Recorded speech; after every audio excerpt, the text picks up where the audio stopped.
your mind, lost in.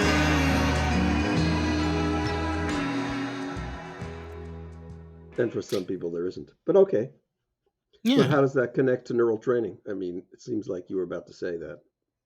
No, I was just like I told you before, I'm not very familiar with the type of work that you do, and I'm kind of curious in seeing of how that stuff works and how it operates, because I know that a lot of the times when you're dealing with these things, it's very complex, and you need to sometimes have the right guidance and being able to understand it. That's what I was getting at. So, where are you coming from? That is to say, what do you feel you do know and can leverage off of? Or if not you, other people, who you want me to So talk to? I can talk from an artist's point of perspective, if that makes any sense. Meaning that as somebody that is an artist and as somebody that has spoken to many artists with this podcast and also in person, for me, I tend to see a pattern. A lot of the times you run into either very traumatized individuals that find art as a form of therapy and a way of being able to connect with others. I found people that have actually been able to create their own families, like within the artist community with other artists and being able to collaborate um, because of whatever kind of hardships or things that they've dealt with. That I find it interesting because I don't want to like put everybody into one group, but it seems to be this pattern that exists, particularly in my personal experience when it comes to artists. So yeah. Oh, okay. Um, well, there are lots of ways to go at this. I just want to mention that I was just writing about creativity. I wasn't about to talk about neural training, but I was saying, and I'll say again here, that a lot of us, well, so creativity is something out of the normal. That's how it's seen, and Yeah. it's often perceived that way. Hmm. And that it usually has to have some normality to be in a context with. So if you're a creative painter, the context is painting.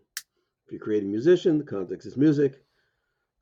And some people push that, right? Because, there's been like abstract painting for which painters who were classically trained didn't understand. And there was like punk rock where anybody who could play music didn't understand. And they were trying to be creative outside the bounds of what people understood. But normally, when we're creative in the context that other people can understand. Otherwise, we're called crazy, Hmm. and people don't know what to make of us. So normally, when we creative, it's either for two purposes: either to express ourselves to other people or to enlighten ourselves. And so we know that there's got to be some pivot, some hinge point, some sanity if we're going to relate to other people, and usually even if we're going to relate to ourselves. So Hmm. a lot of it depends on how good a communicator you are. So if you're a really good musician, you can be creative and people will appreciate you. But if you're a shitty musician, then being creative may be seen as just poor form or bad music, Yeah, and you won't be appreciated. So it takes a certain skill of communicating. it does. I what What's interesting though is even when you deal with those musicians, like you said, you do. I've seen this. There tends to be those musicians that can create incredible music, be able to perform. I mean, like perform as if like they're professionals and really capture that audience. Like you can feel the emotions within the room. But yet, once they put that instrument down and you sit down and have a conversation with them, they can either be people that are extremely shy, they don't know how to properly communicate with other people, or they tend to kind of be more of a loner. They kind of stay in their own They stay in their own lane. They kind of create in their own space. So there is that kind of almost opposite parallel where if they have the instrument and the stage, they can be almost like an extrovert. But the second Hmm. they come off the stage, they automatically shell back into being an introvert. Does that make sense? Maybe. Let me take it into a different direction. Not Okay. entirely. What I wanted to say is that we learn to self censor not just what we say, but what we think.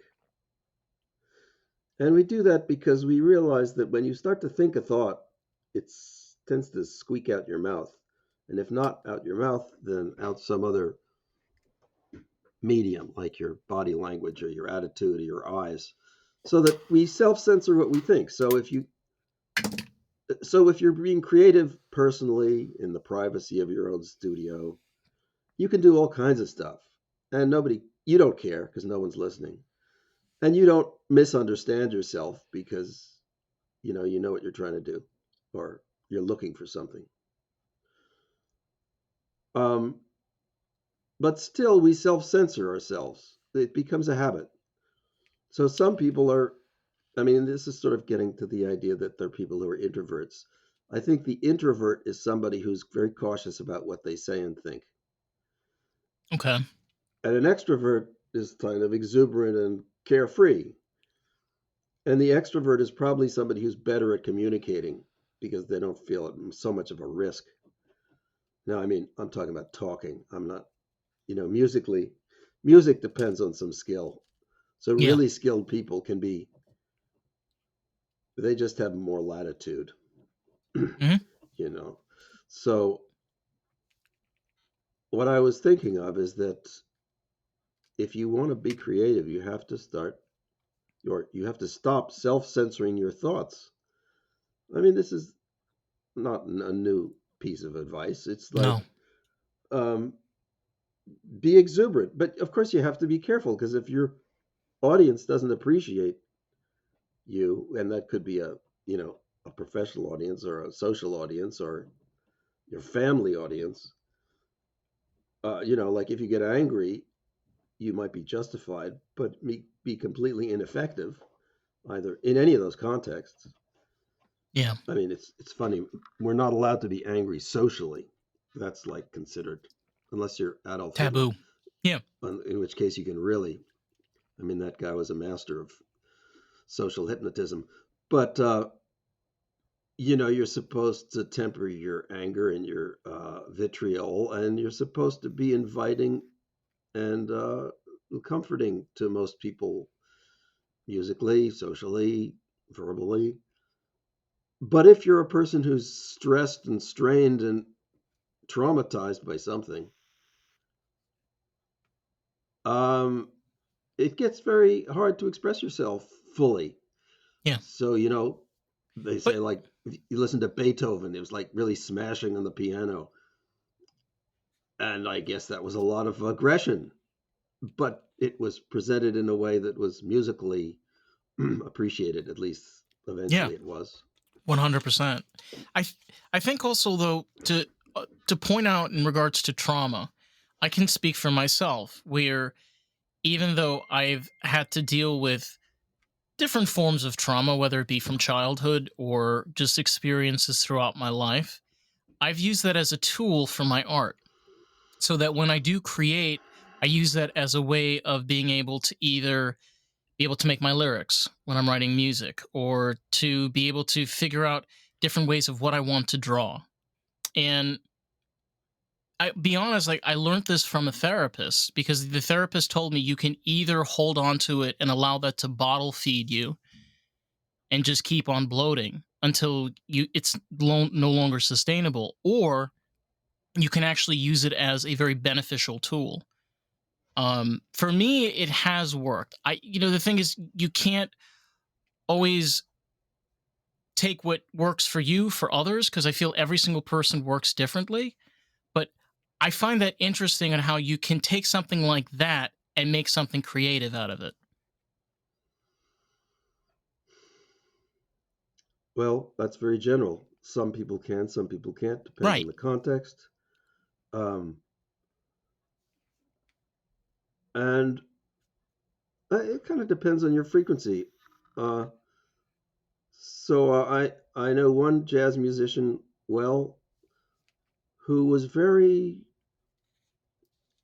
I don't know, it seemed like he heard the world differently than other people heard it. And I remember I said to him at one point, Roswell, I'm trying to speak to you, Roswell. Can you hear me? And he said to me, "Oh, people are always trying to speak to me. I never hear any of them," kind of thing. It's like he was always a different plane. And I do know he had a certain amount of aggression and anger, but he never fed it to his audience. What he fed his audience was a kind of digested version of it, musically digested. And he was very had a very light touch, even though emotionally he might have been a different person. So he was unusual, and in therapy, when I deal with people, I'm mostly trying to just get them out of their shell, just to let them shed their skin and see who's in there. Because as a therapist, I don't have to be judgmental. I mean, to a point. I mean, I'll put up with a lot of rancor and anger and bullshit. Eh, eh, But the happily I charge for my time, so I can always say, "Is it True. worth what you're doing right now?" Or are you just venting? You should go outside and take a walk if you want to just scream at the world. Don't scream at me because it costs you money. So, I have that as a kind of ace up my sleeve. Yeah. You're charging me, so you can't abuse me as much as you might other people who are giving their time for free. Yeah. And that's important. And It I is. use that card a lot, to say, let's get back on track here. Because people love to just talk and meander around, and it's important, but not everything's equally important. So trying to focus. And I have the idea that that's somewhere where you were going. It's like, what is the important part to get out? Because it's not enough to just express yourself. Right. You have to use some discretion about, you know, are you just going to sort of like fingerprint with shit, or are you going to try to create something that has a melody? Yeah. Both have interesting options, but the audience isn't going to appreciate one as opposed to the other. So, which are you going to do? And do you have a goal? Do you have a need? Do you have an opportunity? Uh, you can ask those questions to some people and get answers and direction, but then other people need to just freak out sometimes. I mean, I guess everybody needs to freak out sometimes, Mm-hmm. or at least it's a good thing, because Yeah. otherwise, like you say, you end up bottled up, and it's like a pressure cooker. Eventually, it's going to get out. Yeah. So making, I don't want to say friends, but making paths, opportunities. Uh, and we have to take a shit one or two times a day, whether we like it or not. Whether it's Part of the socially human cycle. appropriate, it's Yeah. part of the right. So there's stuff that needs to be discarded at an appropriate place and time, which Yeah. you have to distinguish from your music. Oh, it's interesting. I was just looking at an old movie called Stranger Than Paradise, which uses Screaming Jay Hawkins. I put a spell on you, or whatever it was. And it's such a wonderful piece because he shouts and screams in that music, but he does it in a way that's so appropriate. I mean, this was sort of like the birth of rock and roll, but Yeah. um, I really love that example. Like I don't know if you're familiar. There was a soul band called Hot Chocolate in the 1970s, and their lead singer made a song called Emma, which was it, short synopsis would be a story about a brother and sister. They grew up. The sister wanted to be famous. Brother tried helping her, but she just couldn't handle the world, and eventually she committed suicide. But in the way he sings the song, you can almost feel the pain because there's a point where he starts screaming Emma on like the top of his lungs. So you're like almost getting engulfed with that feeling like, oh my God, like what happened? yeah, Um, it's not immediate gratification. That is, I feel, very in depth within tune of like, you're not just making a story, you're not just making lyrics. This is a story. It's a really deep story that you're portraying.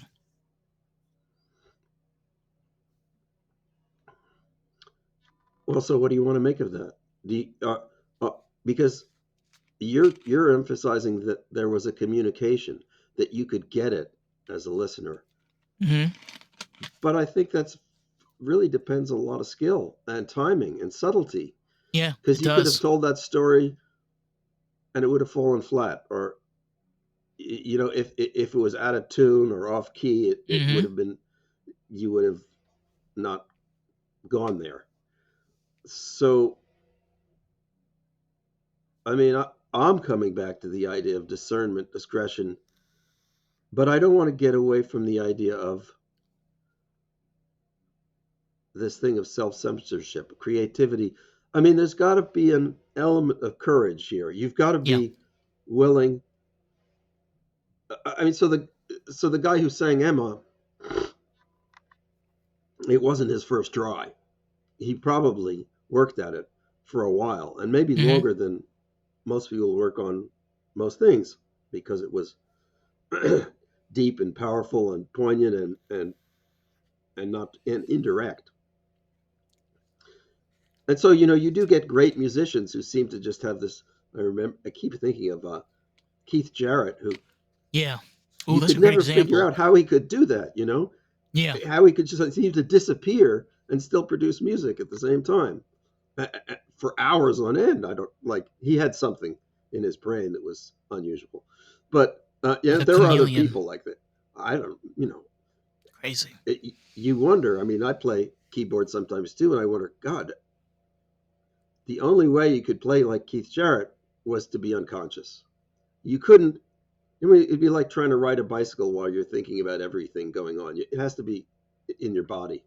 Anyway, what I'm saying is, you have to give yourself the opportunity to express yourself that way, and uh, that get back to courage. It's don't expect to succeed. In fact, most good ideas don't come out right the first time, and you're lucky if they ever come out right. But the people who make them come out right usually are both courageous and diligent, and well, they're skilled as well. A lot of things. It It's doesn't very happen immediately. no, and it's very like you said.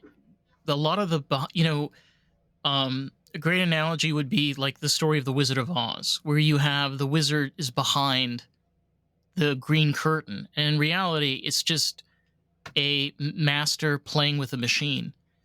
You know, it's basically a very complex structure that's happening where it's a lot of sometimes a lot of years, a lot of work, a lot of trial and error, a lot of failure to get to those points and to be able to make those things. But we me personally, I will say this, I don't always see that. Sometimes I forget that you don't just start from the bottom and then immediately go to the top. There's a lot of layers in between those to get there. And as a therapist, those layers often are painful. Yeah. But I say that with some caution, because the people who come to me are in some distress, and maybe there are people who don't have distress and they pass through those layers more successfully and they don't come to me. But it's sort of my both my own personal. Of course, I have to relate to people, so I, Yeah. I tend to be the kind of person who understands progress through distress, which I'm not sure that's entirely healthy. But these are the people that come to me, and these are the people I help, and I question it in myself too. Like, am I putting too much stress on myself? And that's a real problem, because as a therapist, you do get sucked into your client's worldview, and part of what I'm paid for is not to get sucked into their worldview. So, but I It's can't hard not be though. there. I have to be Yeah. there. I have to be, what's the word? Resilient. I have to be able to go there and come back. It's like it's like the Charon is the character who led people across the river Styx as they were dying to go to the land of the underworld. And you've got to be able to take people across the chasm without getting lost yourself. It's Hmm. so my role is kind of the role of a guide. I'm definitely not a teacher because I'm not going to tell you what you need because what you need is probably what you don't know, and I don't know it either. And I'm a I'll help facilitate your enlightenment, but I'm not, the Messiah in any shape or form, No. and I don't want to be. My role is to become obsolete as quickly as possible, You know, unnecessary. it's interesting because I was thinking about this, and a lot of the times, like when you're a therapist and you sit down with a client, you're hearing their view and their take on their scenario, and based on that, you have to be able to like maybe I'm wrong, but being able to figure out the other side of what could possibly be happening, and Oh yeah, and like you said, like it, you think like, oh, you shouldn't get sucked in, but hello, you're putting a lot of work into something that you're not supposed to get sucked into. Count sounds a little absolutely. counterproductive. Yeah. When I listen to them, I have to empathize and understand, and very importantly, I have to disbelieve. So I know your story is bullshit, and in a sense, you do too, because otherwise you wouldn't be coming to me for another story. But you are going to hang on to certain things, probably the wrong things, because they're what's important to you and what you build your personality on. And my role is to sort of, you know, leverage you out of the things to which you're attached so that you can see the possibility of something else. I mean, a good example is heartbreak. How do you help somebody who's brokenhearted? What do? You tell them, oh, your partner was just a fucking asshole. That's not going to help. No. No. Makes things worse actually. Yeah, it's like, it's a very dicey situation.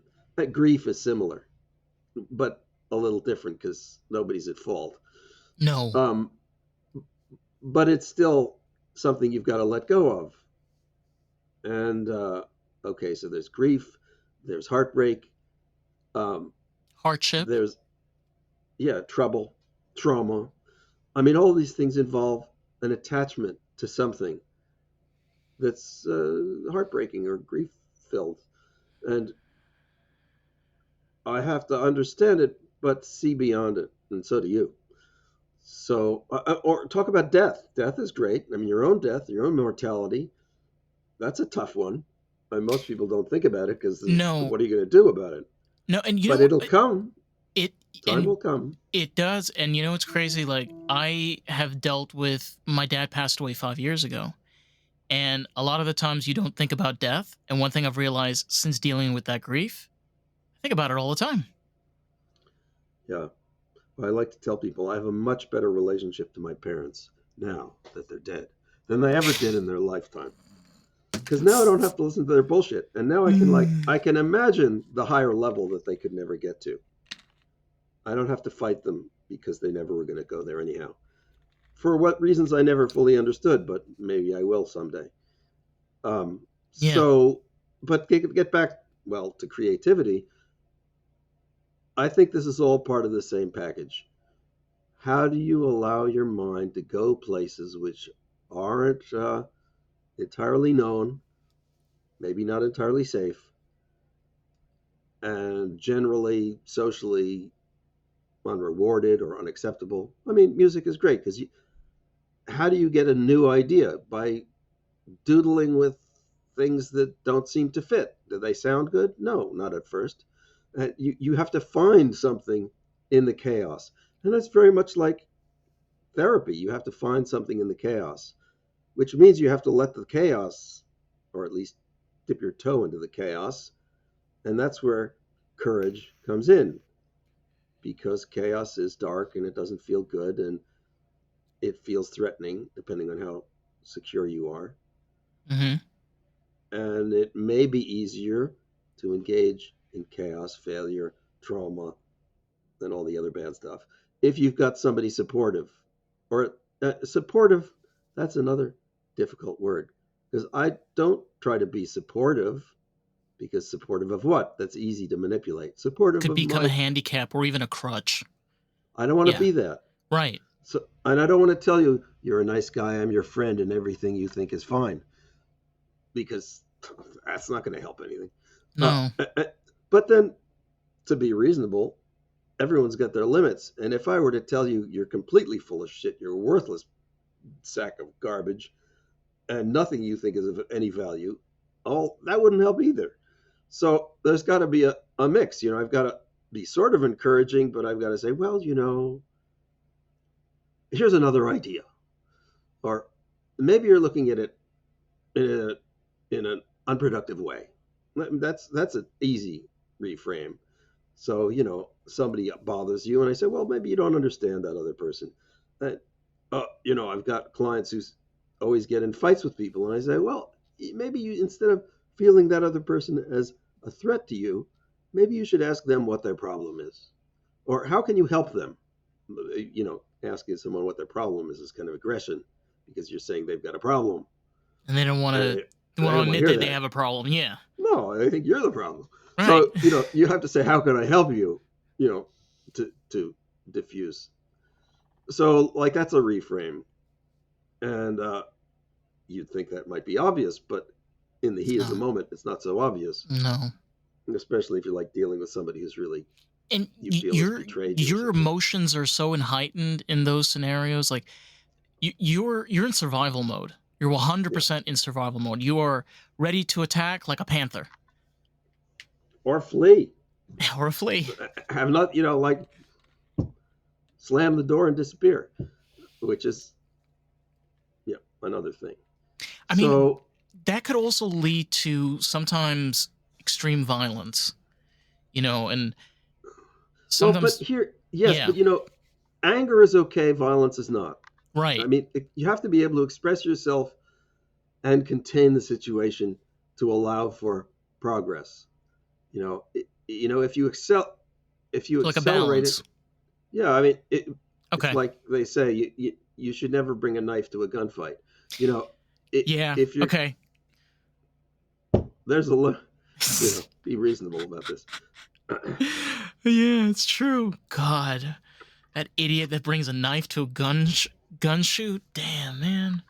Well, that's what happens when people accelerate the aggression. Nobody's really paying attention to what the other person's capable of doing, No.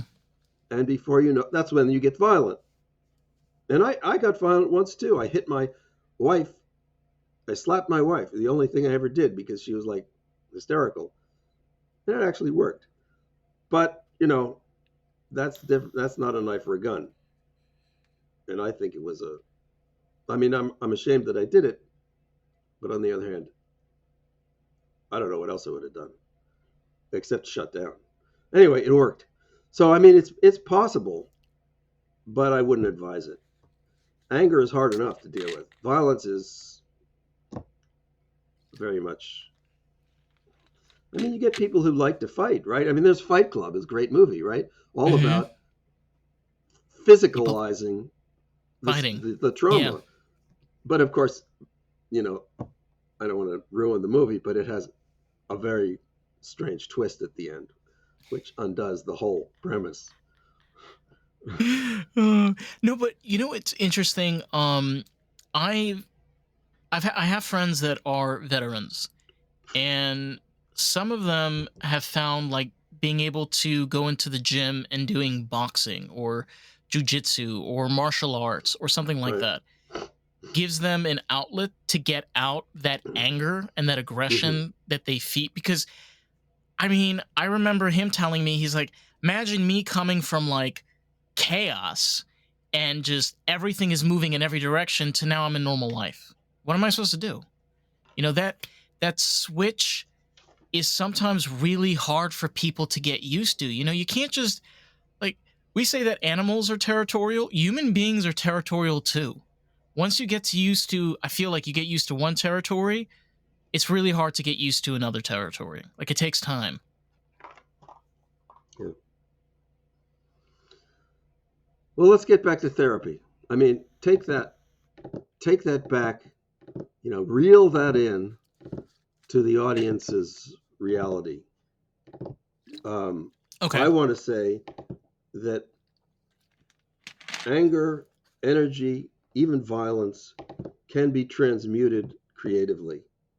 And if you do have those things, it's important to transmute them. And it would be great if you can. So, instead of cutting your ear off, uh, find something positive.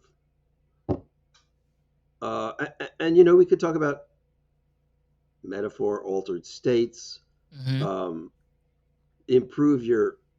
I mean, I think this is very important in terms of trauma.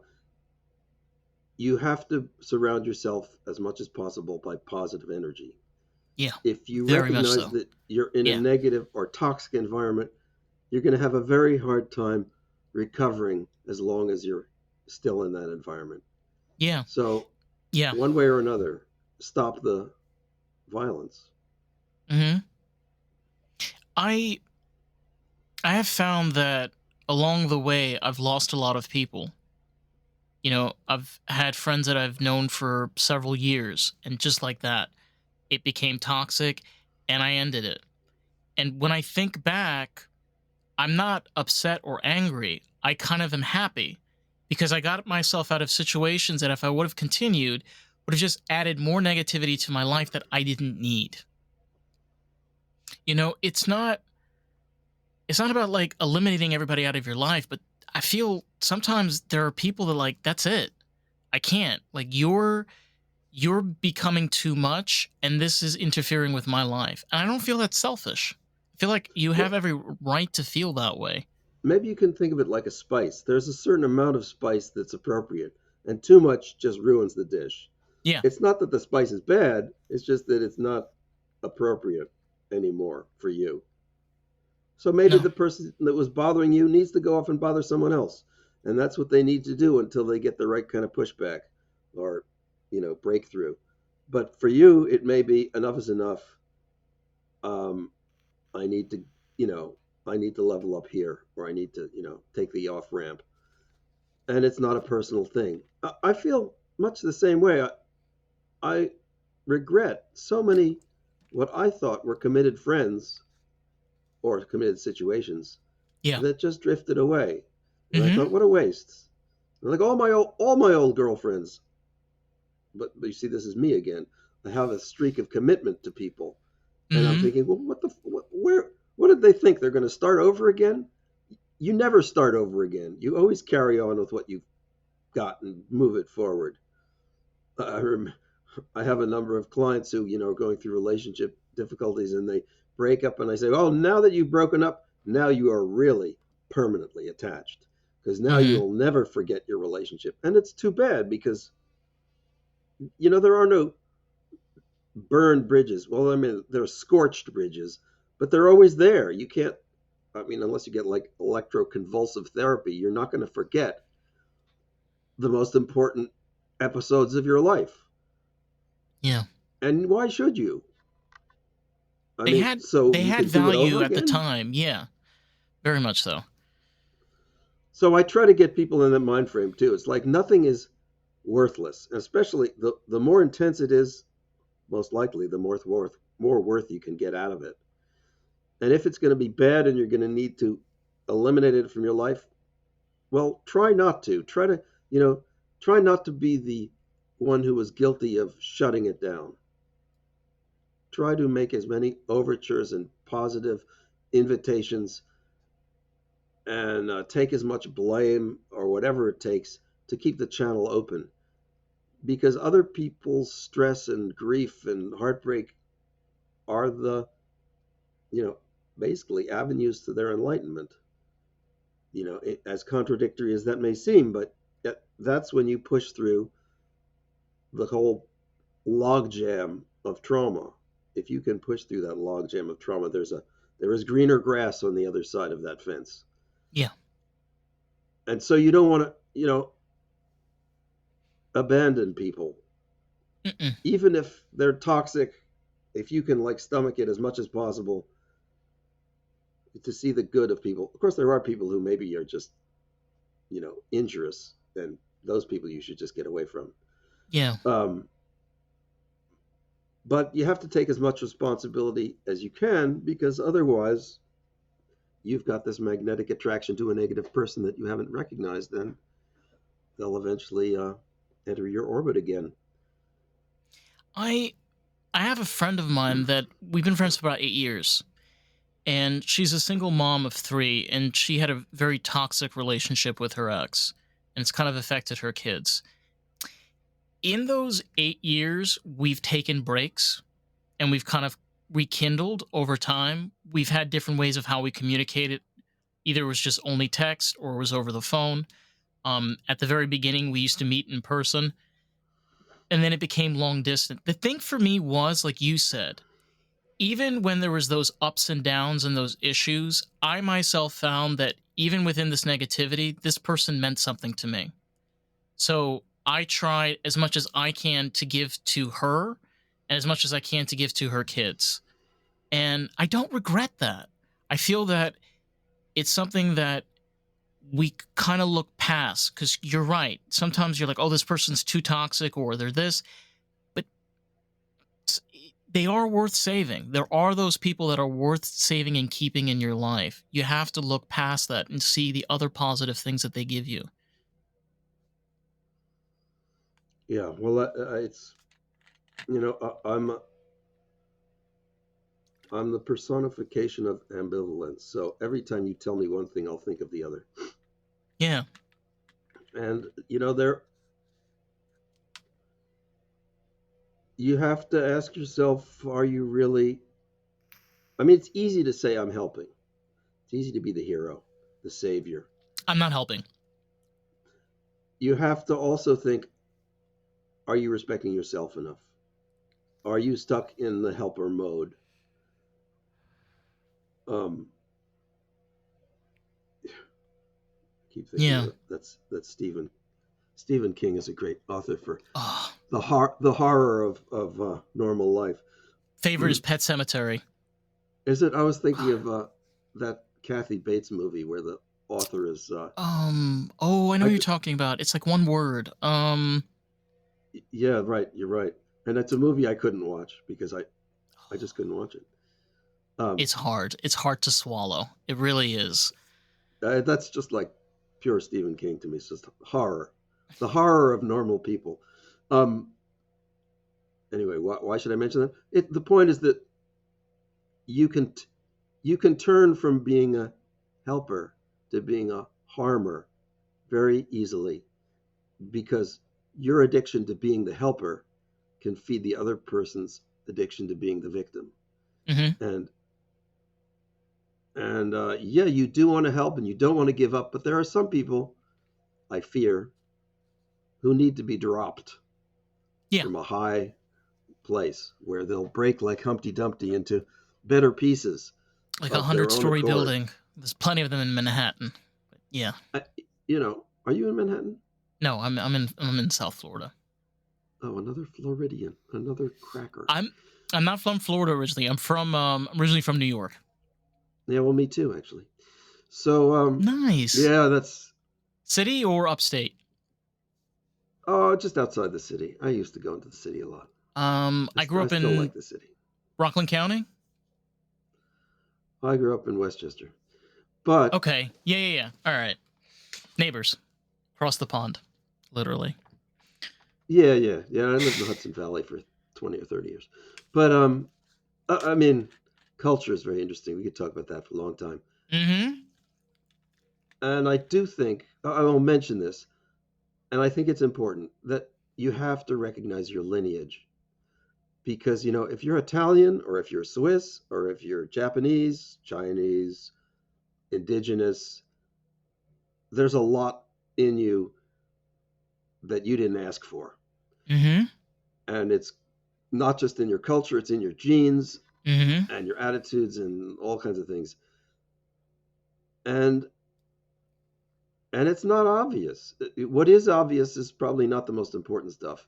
Oh, race is another one, of course, race and religion. Um, Wonderful. I think you I have to know. understand that stuff. I have to Uh, try to understand it, at yeah, least. you touched on something that's important because, like, I'm African. My father was born in Morocco and he immigrated to this country in 1970. And my mom is third generation American, from European background. So like I have the weirdest genes, and you tend to you're right. You tend to forget that like your makeup sometimes has a lot to do with how you developed and how you, I guess, relate with other human beings. Does that make sense? Yeah, that's like looking through a frozen lake at the what's underneath. There's all kinds of stuff underneath. It's dark underneath. Dark not in the bad sense, but in the obscure sense. It's obscure. So yeah, I agree with you, but it goes on and on and on, Yeah. turtles all the way down. What I wanted to touch on, like regarding that in that relationship, the thing that I realized, and I'm quite young, and I think it's kind of a thing that you have to be able to learn and develop as time goes on, is creating boundaries within relationships. Is that where it doesn't mean that you're telling a person no, you're telling the person your limitations. And if there's that agreement, you know that you can have proper communication with this person, because I feel then you have that two-way direction that exists within that relationship. Yes. And And I feel that when we were talking about, for example, like heartbreak and kind of people breaking apart, it could be for a lot of different reasons. I've realized that over time, sometimes it's where you need a break. I've had relationships, like I've said before, where I've had breaks for like a year or maybe 2 years until we kind of rekindle things and kind of reconnected. And I have found that those relationships, the second round is stronger than it was the first. yeah. Um, okay, that's very nice and and nice if you can get it. Um, but it's not clear what strong means entirely. I have two ex-marriages, and I'm in contact with both of them, both of my exes. And you could say that the relationships are stronger, but only to the extent um, that I was deluded in the first place. So there's certainly, I didn't leave either of those relationships. I felt they left me. I mean, there's no doubt they did. And so to say that the relationships are stronger is kind of existential, stronger in the sense that they're doing what they need to do, But they're but different. they're denying me what I had expected, which was, I guess, wrong.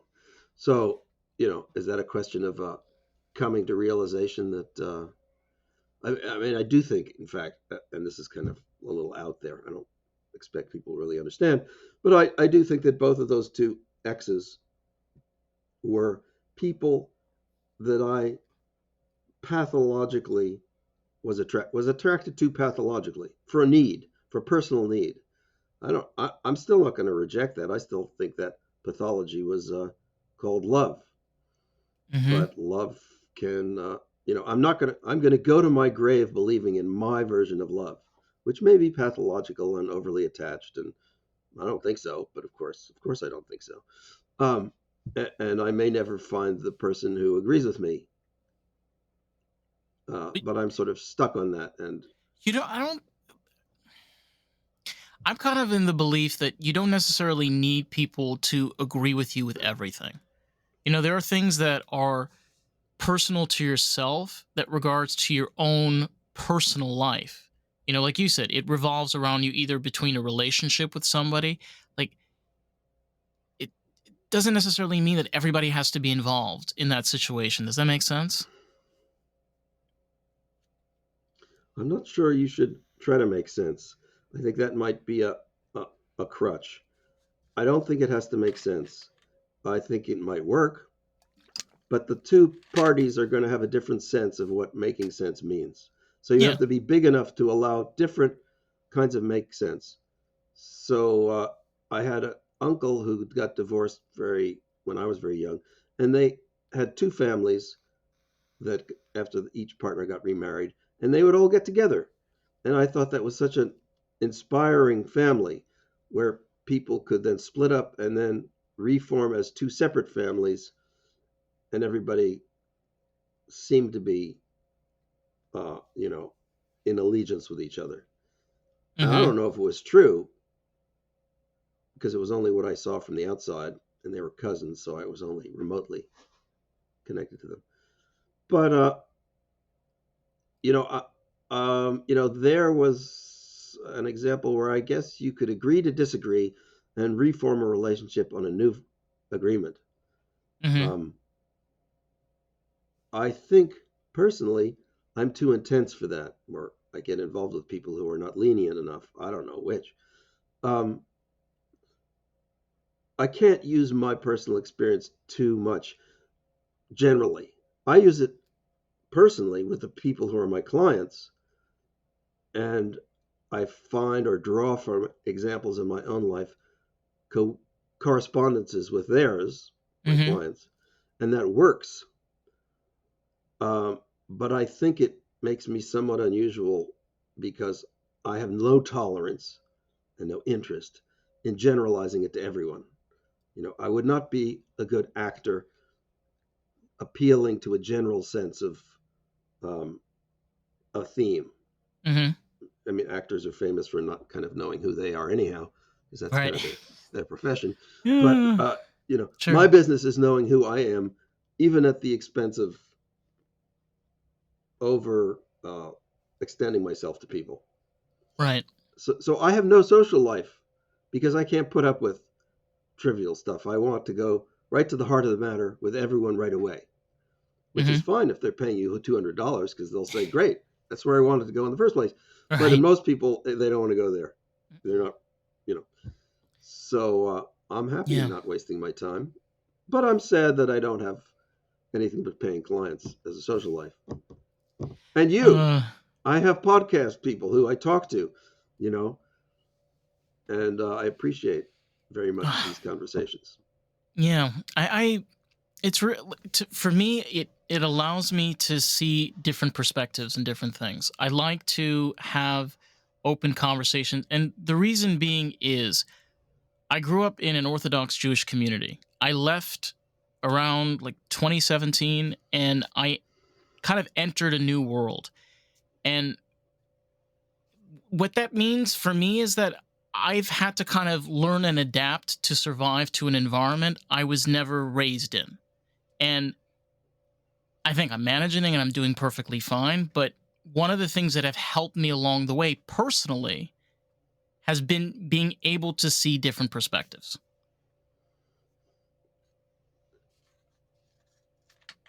That's good. I mean, sounds good to me.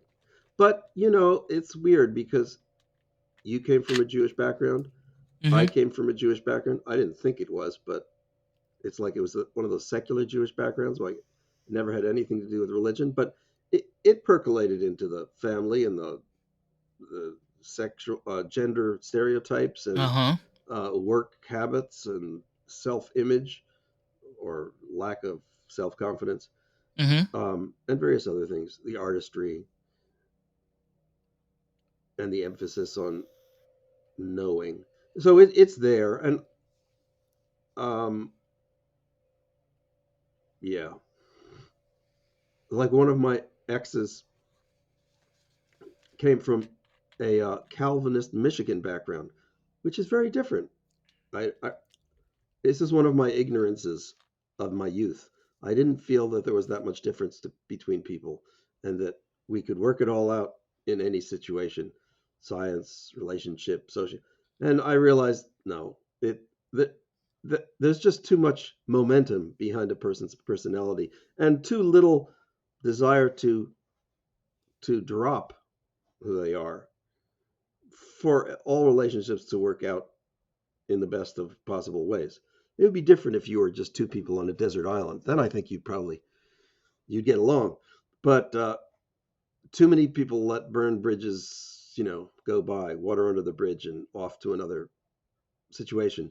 So what I'm saying is I no longer believe that lineage is as irrelevant as I used to think. And so now when I look at my relationship to the Calvinist Michigan person, I see vast differences, which I thought were just going to be background history, but they aren't. Like they say, the apple doesn't fall far from the tree. And that's kind of like my new my new sort of go-to um, attitude is that the people I get involved with, clients aside, I want to know more about them. I want to know about their history. I want to know about their family. And it's interesting in other cultures, they would have these arranged marriages, and we kind of poo-poo that and think how awful that is. But I can see the wisdom in getting to know the family of the person you're getting involved with. In fact, anyone I get involved with now, I want to know their parents because I want to know where they came from and what they're carrying. All the best relationships are well grounded in history and lineage. I think there's a wisdom in respecting your elders and ancestors if possible, Hmm. because you don't get respect automatically, No. but certain people deserve it. And it's also interesting, like, oh, I'm seeing this is bothering me now.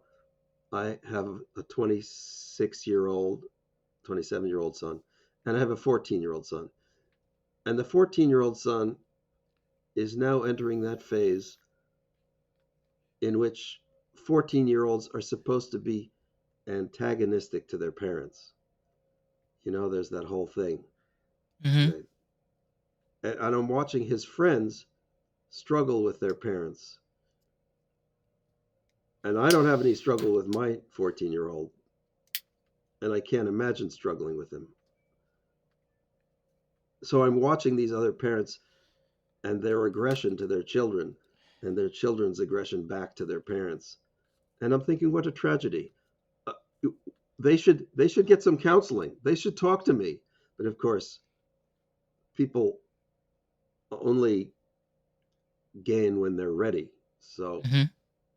and that's kind of the tragedy of addiction and excessive habits is that you're often not ready to change until something really hits you that's, you know, traumatic or injurious. Yeah. And that's sad. So, I mean, here's my lesson to every listener is like don't wait for, bridges to be burned. Don't wait for catastrophe and unrepairable damage. And don't think that counseling or guidance or coaching is just for sick and weak people because it's Hmm. actually not. It's usually the people who are ready to move forward that get advice and help. And I have to keep thinking of that myself too. I get my own issues, which I should get advice and help for. Yeah. But yeah, just to encourage people. I mean, in a very pragmatic sense, it's about a return on investment. I Hmm. mean, there are things that you never gain until you put out for, Hmm. until you put yourself at risk. I I I very much believe that failure is not a bad thing. I think failure in and itself is success. It allows you to push yourself forward and not make the same mistakes twice Well, unless you made the same mistake twice, maybe you or don't need four to make the times. third time. I, Yeah. yeah, Yeah. that's. I mean, my favorite quote seems to be Thomas Edison, who said, "I failed my way to success," and it's true. The bigger your idea, the more failure you can expect it to encounter. And you want big ideas because they take you to higher levels. So expect Expect it. blowback Yeah. and what appears as failure. But I would say it's not failure in the sense that it's making clear what the dead ends are. And if you didn't know the dead ends, you'd head off down them. So the sooner that's that we say in software, fail fast and fail early. So you know, that's the way to get the most out of a bad situation with the least consequence. Well, Hmm. the least negative consequence. Um, so yeah, it's like, but then are you expected like act like a person with Tourette's and just curse out everyone who bothers you? You know, maybe that's not a bad. Maybe not. Maybe I don't know. It Works for depends. some people. Works for some people. Right. I mean, shit. You just don't do it to a cop if you're black, especially. You know. But Especially you if you know, live out here in South Florida. I Yeah, mean, fuck. It's. There's no general rule, but it does take effort and risk, it courage does. too. Oh, 100%. I think also, I think also when it comes to courage, I think what's kind of forgotten is something you have to earn. It doesn't just like, it's not like a badge, like a purple pin that you put on, right? Courage is not a purple pin that you put on. No.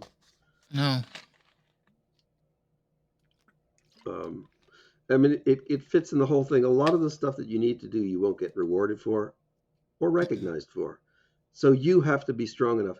I mean, here's I think the next level, which is the weirdest level. You've got to find inner spiritual guidance in yourself. Call it self love, call it spirit, call it fortitude or courage or foolishness. But you've got to have some dedication to something that guides you in the right direction. And it's sort of a higher thing. That's partly, or maybe totally, what my job is as a therapist is to help people find that so that they can find their own guidance in their own correct direction and not rely on me because I'm never there at the right time. I'm always like a week late. So finding that, um, I mean, I'm just reading a book a friend wrote who's a spirit channel, and she does that by talking to her spirit guides who appear to her as voices from the, beyond. And she has conversations. She's got a whole 400-page book of conversations with her spirit guides. And I'm thinking, well, that's not how I work. But if that's the way you're going to get the direction, fine. Um, and this person in particular, she doesn't have that active a social life. So I guess she can have these private conversations without freaking everybody out because they're just between her and them. You know, You got a point there. I mean, if you were on stage, it's very interesting. A performer has to perform to the audience. If you just get out there and get up on the stage and rave like a lunatic, your career probably won't go very far. So, yeah, But I like I like that perspective of the deeper level of being something spiritual, where it can be something like you said, like either self love. I think also people being able to have like the self confidence, not that the shallow self confidence, like real self confidence, like you actually believe in yourself. Because like you said, like we've been talking about how stepping through those layers, that person being able to see, hey, I want to get here, but I got to get through all of this to get there. And like I know what my end goal is. That's where I want to get. And I'm going to get through all of this. yeah. And you keep stopping when I think you're about to make a point. What I'm trying to get at is it's not something that is instant gratification. It's something that, like I said in regards to courage, is something that you have to work towards. It doesn't happen overnight, and it doesn't happen in 10 years. It could take 50 years. It could take towards the end of your life. Like I don't think there is a time. What I'm trying to get is there isn't necessarily like a time limit or a time frame of when these things happen, when they don't happen. Well, that's why death is useful because it says that there is an end point, and if you want it to happen in your life, then you do have to budget for it to some extent. So, how old are you? 30 maybe? So, 26. you've got 30 years before you start to look at the last third of your life, or something like that. So, 30 active years where you have the energy to run around and make lots of mistakes and um, do various other things. I'm looking After forward. that, Yeah. yeah, but like after that, once you're 60, then you're going to, it's not that you're going to retire, it's that hopefully you'll be on the right track by then. You won't still be lost in the jungle, you know, or out on the street or something like that. Yeah. Because many things, opportunities will start to close down, health, work, mobility, all kinds of stuff. So you want to like have found some calm waters by that time. So that's very helpful to know that, you know, I wrote a book. My first book was called The Learning Project, when I interviewed people of all different ages and asked them, what were they trying to learn and why and how did they expect to get there? And I divided my interviews, of which there were 35, Oh, among wow. young people, middle aged people, and old Hmm. people or senior people. And that was the biggest difference. The young people, they didn't see any horizon. It was so far off. They were trying everything, going any direction, had all kinds of things they wanted to do, and chaotic life, and they didn't have a very good rehearsed presentation. They go left and right and up and down, and it was great. I loved to talk to them. They're so full of energy. And then the middle-aged people, they were like trying to ratchet it down and hone it in and become well appreciated and defined, and hopefully have found a way forward, and they had a story and they had values and they were going to tell them to you. And then the old people, of course, I picked these to be interesting people, not just your average schmo, um, had inspiring stories that they had actually written down somewhere, and they had a whole sort of out the rear window view of life, Hmm. and they were accomplished, and they could be inspiring, but they didn't have the same kind of frenetic energy as the teenagers, obviously. Yeah. So I thought this was, I had expected maybe I'd get an answer to this question of how do you learn, but I really got three different answers, you know, and I don't even know what the answers were. They were three different points of view and many different answers. So I spoke to musicians and technical people and social people and all kinds of stuff. Um, Very in depth. yeah, my point was, wait, I'm trying to remember what was the last thing you said. What was the last thing you said? I Remember? said very in depth.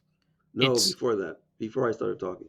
Um, I don't oh well, we'll have to pick it up. It'll come remember. back to the surface. um, but I find that really interesting because I think it may also show like what you're saying is that it's almost where you're at different viewpoints within the lifetime, from birth to death.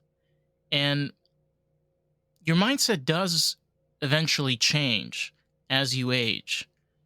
And I mean, the idea of staying young, great, stay young. But to your point, and I 100% agree, it's you're not going to get the same answers.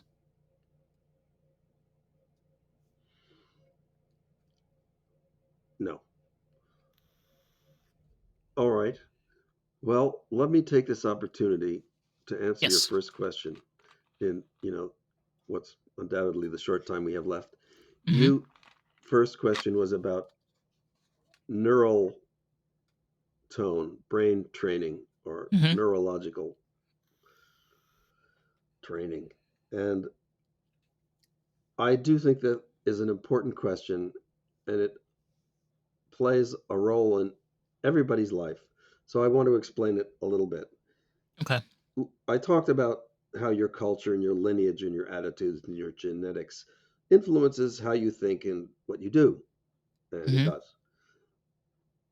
But maybe below that, there's a kind of level of neural tone which we generally consider definitive of a personality. So there are the frantic people, and there are the tense people, and there are the laid back people. Maybe they're the creative people, and whatever you know you see. Hmm. And that's not true.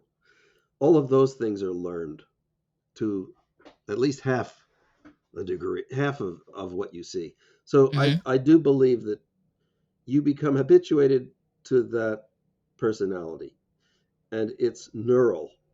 So if you're an anxious person, you carry that in everything. You tend to be reactive, you tend to be suspicious, you tend to be defensive, you tend to be perhaps exuberant, but that's a neural state, and you can tone it down.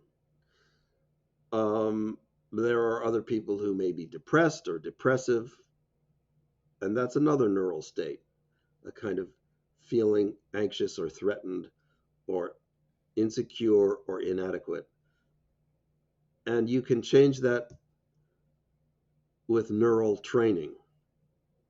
It sounds like bullshit, but But I, I'm you I, have to understand it. I'm hearing what you're saying, and honestly, it makes a lot of sense. It's almost where you can have more control of your mind, right? But even below your mind, I want to Okay. emphasize it's below your, it's the foundation of your mind. It's what your Okay. mind sits on. So think of it like a structure built on land. Is the land swampy? Is it rocky? Is it Hmm. level? So you can Hmm. change, you can go in with a kind of the bulldozer of neural training and level the land. And you can make yourself a less anxious person. And if you do that, or make a less depressed person, less traumatized person, less reactive person, a more creative person, a more spontaneous, any of these things. If you do that, it changes subtly everything. But subtly is the point. It Hmm. doesn't, you know, open the windows to sunshine where it was dark before. It just changes. Here's an example. I used to give this neural training called neurofeedback to anybody who would walk in the door. I would go to my friend's house who has people walking in their door all the time. She actually ran the New York City Village Halloween parade, a constant stream of people in and out. And I would give them all neural training. They had no idea what I was doing, and I had no idea who they were. And I remember one guy came back the next day and he said, "Well, it didn't do anything to me, not at all. But today everybody's been nice to me and been happy to see me and greeted me warmly, whereas they usually don't. And I was offered a job." And I'm thinking, yes, well, that's the difference. You don't know how it changes you, but other people sense it in your energy. It could be in how you look at them or how you carry yourself, whether you stand up straight or whether you look around or whether you breathe the air or deep breathe or not. And you don't Or even body know this stuff. language. Body language. Yes. It can change your body language. That's just an indication of Hmm. what the neural base does. And of course, this may not affect what you decide to do, what you decide to, your choices between A and B or what to have for dinner. But other people start changing their orbit around you, and that affects a lot of stuff over time. Hmm. Who will collaborate with you? Who will put up with you? Who is attracted to you? I mean, I'd like to be more attractive to more people, but it doesn't seem to work. But so what? I have faith in myself. You know, when you're 18 and you're horny, you can go out and do all kinds of stupid stuff to make yourself attractive, and then you'll learn in a few years what comes from that, which is probably not what you expected. But when you're older, and like I say, two marriages behind me, two wonderful kids, two ex partners who did not live up to my expectations. uh, I don't want to do it again. You know, so I have. You have to have faith with who you are, Hmm. whoever it is. And you accept yourself for who you are, even if it's not the person. I'm not famous. I'm not rich. Most people would like to be celebrated and secure. Those things are okay. But you have to realize that coming back to brain training, you can't build a skyscraper on a swamp. You have to build what's appropriate to your personality. Hmm. And you try to increase your personality in positive ways, be maybe more creative, more supportive, more Hmm. courageous. Um, but it's very hard to predict where that will lead you. Yeah, very much so. And you know what? The truth is that sometimes we're not perfect. And I think that this idea of perfection, exterior perfection, internal perfection, it's not real. We're imperfect beings. That is human beings in design. Well, if it weren't us that was imperfect, our environment is imperfect. So it's not clear what it would be to be perfect. I mean, you could be the Dalai Lama, and it doesn't make the world a greater place, No. although you may be very positive influence. So, and I do think ultimately, and I'm not sure about this, but I feel it, that your value to others defines your value to yourself. Mhm. So if you're a positive influence, you can feel good about yourself. And like I say, I don't know what to make of it. So, can you feel good about being a bad person? Well, I guess you can, but I guess I don't support that. So, I think you have to be. So, what does it mean to be a good person? What does it mean to support other people around you? It keeps getting back to these dichotomies that you have to be courageous, you have to be have faith in yourself, and you have to be creative, and you have to be willing to fail. Mhm. Yeah. Yeah. And this is what, like, the role model I try to show my teenager. And when he has different attitudes, I say, I think your attitudes suck, but go ahead, do it. He It, wants to be Pentecostal, go for it. I think it's stupid, but okay. And he gives me the finger and says, "Oh, fuck off, Dad." And I say, "Okay, whatever." But I'll still, love you and do everything I can to support you, yeah. right? Yeah, I think sometimes what gets lost in translation is if you come off offensive, and put a stance of where no, you can't do this, and I'm gonna lock you in a box, in regards to like, oh, I'm gonna restrict things from you. It doesn't necessarily always make a very healthy environment. From my own personal experience, it actually caused more harm than it did good. I But always I've think it does. I think you have to be really super generous and support people in making their mistakes. Mhm. You can say you think it's a mistake, but if they depend on you, you still have to support them. So, parents these days seem to rail against their kids' 24-hour obsession with video games. I understand, but what's the choice? They're they're social beings, and these video games are social environments. And so I support my son in whatever he does, which is like 24-hour video game playing. And I know from other generations and other parents that other kids have done this too, and they turn out fine. Yeah, like Radioheads, for example, the disc jockeys. I mean, throughout time, there's always been this, and I think again, like you have to come with a generous amount of salt because this idea of putting yourself in somebody else's shoes. Can you really 100% put yourself in somebody else's shoes and really understand them? Maybe, but I don't really think to a full degree. Well, Steve Martin has a joke that you should always walk a mile in someone else's shoes, because then you know how it feels and you've got their shoes. But Yeah. that's Steve Oh, Martin for you. But yeah, I mean, you never know how to use. I mean, yeah, there's so many undercurrents of what goes on. if you can't be entirely supportive of someone else, you're probably injecting your own need into the situation. Hmm.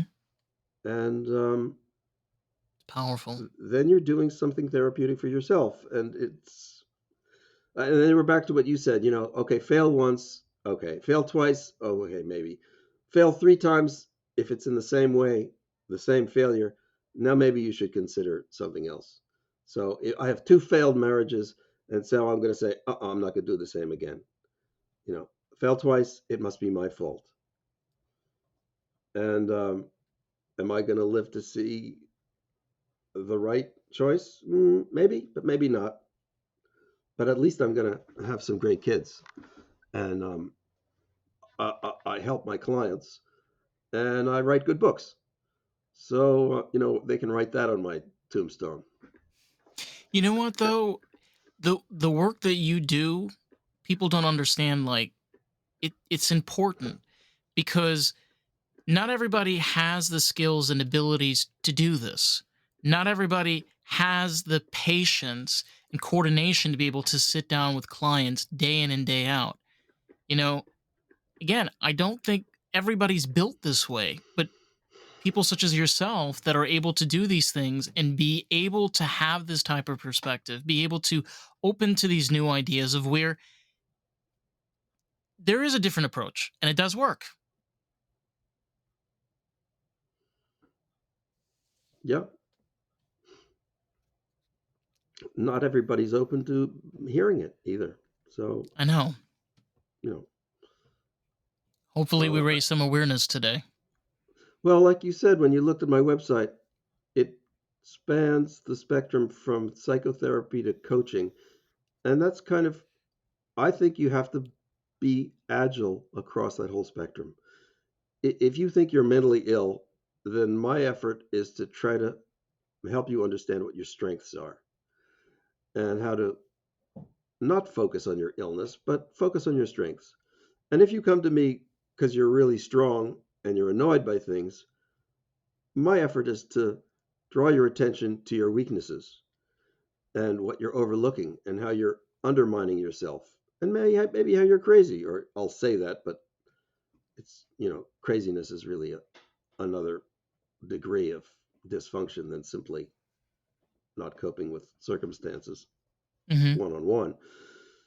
But I'll talk to people and say, you're just obsessed with success. I mean, this is often the problem with high performance people is they're obsessed with success, and anything less is unsatisfactory in themselves or anyone else. And that's almost a mental illness too. It'll get you in trouble.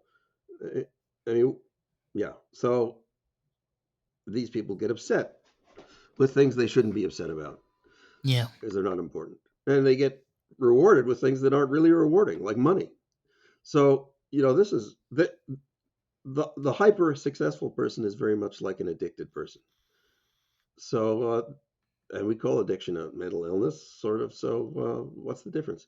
So that's why my website and my attitude spans a wide spectrum, because I don't think you can be just one. You can't just address your paranoia and think everything's fine now, unless you actually have a sense of purpose. Yeah. Totally. And I've had good people who insist that they're, virtuous, who I've had to show that they were not so virtuous. Sometimes it's hard to see your ugly side. I think it always is. Yeah. Very much so. Um, I was going to ask you regarding your website. I know that you have social media. You also run your own podcast. Is that correct? I have occasionally interviewed people, and I'd like to do that more, but I'm cautious because I don't want to talk about things I'm not interested in. Yeah, totally But agree with you. yes, I've been doing a lot of podcasting. And I'm not actually sure what we're talking about here because I mean, I know what we've spoken about, and I'm hoping that the listeners are on this frequency, creative, artistic. Hmm. But I'd love to hear from them.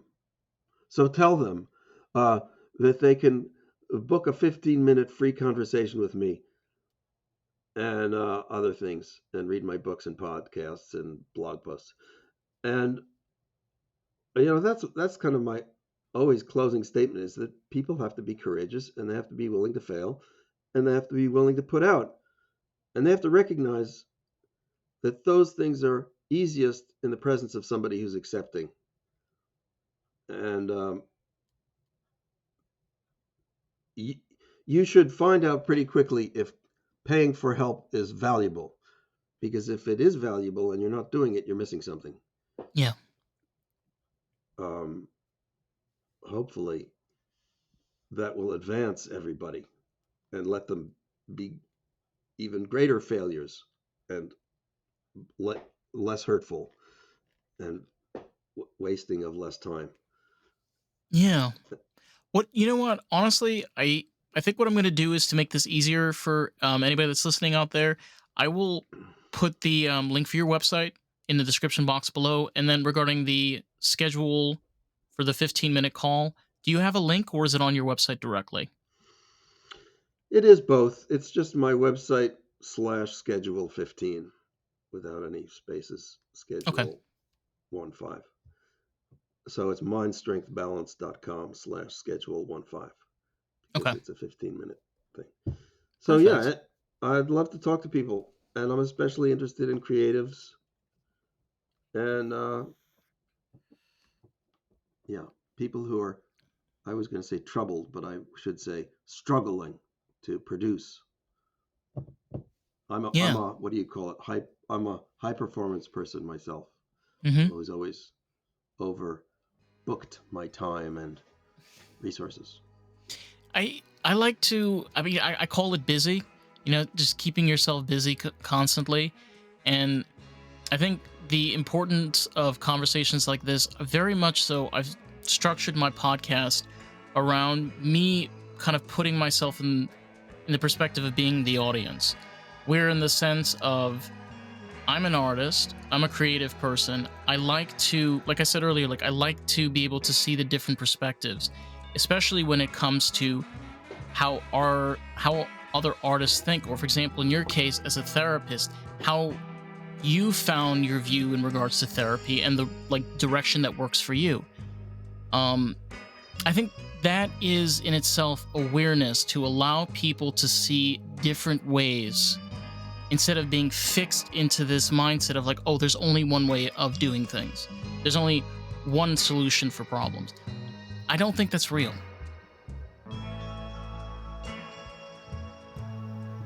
Of course, it's not there. As long as they're different problems, different solutions.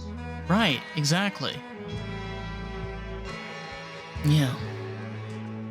Well, there's a lot that could be talked about with regard to different kinds of problems. I mean, the typical different problems are technical, how to be creative in your field, relationship, obviously, Yeah. family, historical legacy, sometimes with parents, sometimes with kids. Um, what you might call mental illness, which is a difficult category. Some people accept it, and I say accept it if it's helpful. You get insurance money, or you get money for it, and it comes with a stigma, but you can't avoid the stigma because everyone thinks you're nuts anyway. Everyone profits from it. And then there are other, things like attention deficit and difficulty with focus, and problems with sleep, and problems with health, physical health. I don't think any of this is cut and dry. You might say there are different approaches to these different problems, but I tend to mix it all together. If you have a physical problem, let's talk about its mental aspects. If you Yeah. have a mental problem, let's talk about its physical aspects. Because what are you missing? What are you overlooking? What strengths might be there? Right.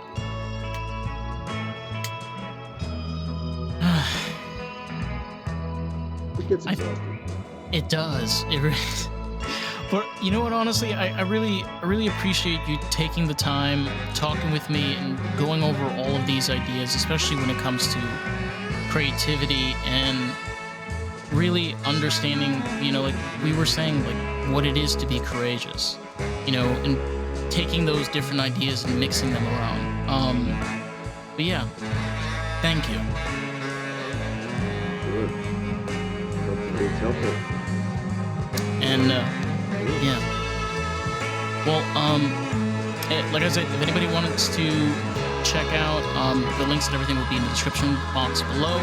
If you want to check out more of the podcast, you can find us at Lost in the Groove Pod. So, with that, we will catch you on the next one. Peace out.